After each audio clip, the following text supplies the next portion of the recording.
Hi guys. So I've been observing a lot of things lately, and I've just been thinking to myself, it's very easy for people to be selfish. People always think about themselves. People always think about themselves. People never stop to think about another human being. Or no matter if I treat this person in a particular way, how will this treatment affect this person? When it comes to treating others, there are people who are very intentional about the treatment they give you. Like Motu will decide to give you a plate full of shit on purpose because it is you. And it doesn't matter how nice you are, it doesn't matter how well you treat them, it doesn't matter how honest and true you are, and the lengths at which you will go to make sure whether this person is taken care of. No, once a person has decided how they want to treat you, there is absolutely nothing that you can do about it. Once a person has made a conscious decision to one, abuse you, manipulate you, deceive you, there's absolutely nothing that you can do about it. But you will always see it in how they treat you.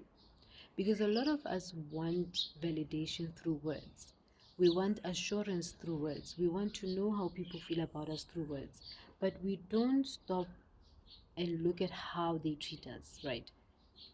But when you look at how they treat you, you can actually see how they feel about you, and you will know how they feel about you. And when people do these things, they are not thinking about how you are going to be feeling. They are not thinking about your feelings that are going to be hurt, or how this can actually impact you emotionally, mentally. Because essentially, we have to stop being naive when it comes to who we think people are. The way people present themselves to us is exactly how they are. Whether this is your mother, whether this is your father, whether this is your partner, whether your child, however, whichever way people present themselves to us, that is exactly how they are. And the most painful thing about this is that like the people we least expect to harm us, to hurt us, are usually the ones who will inflict a lot of pain on us. Because when they know you love them, they know you will go over and above for them. They know. And because they know, they don't see that love as a blessing. Because they know, they don't see it as a gift, that there is someone whom they have been blessed with to go over and above for them. No, for them, they now think they are entitled to that love. They feel that they are entitled to whatever that person must do for them because they love them, right? But that's not how life works. Life ha e sebetse jwalo. Life ha e sebetse jwalo. Life ha e sebetse jwalo, because what happens is a lot of people leave situations bruised, leave situations broken at the hands of people who are very close to them. These people will dampen their moods, tamper with their self-esteem, tamper with their well-being. And when you go out there, you are expected to be the best version of yourself. But at home, where you are supposed to be experiencing that love through your family members, your parents, and your partner, and all of that, that's where the abuse starts. When you wake up with people who intentionally abuse you, intentionally mistreat you, intentionally treat you like shit, and you are expected to go out there and be the best version of yourself, how do you rise above that? How do you rise above knowing that when you leave work and you have to go back home, you are going back home to an abuser?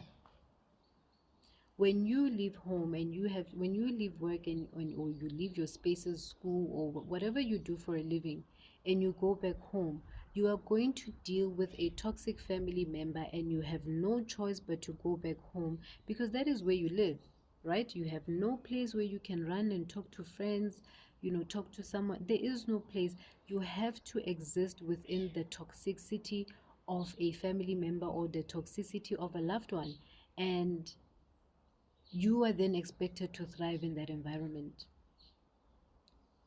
So I've always said, when it comes to people, let's start with family members. We all come from the same portal, the same vessel. But essentially, what I'm realizing is that when we are here and we were born through the vessel that we were born, once you are alive, you are now going to have to start finding a way to navigate this life thing by finding your own path. And usually, the path to happiness is not tied to your abusers or your oppressors. It's not. Yes, they will elevate you once you are free, because now you'll be able to stand up for yourself, you'll be able to speak for yourself, you'll be able to fight for yourself.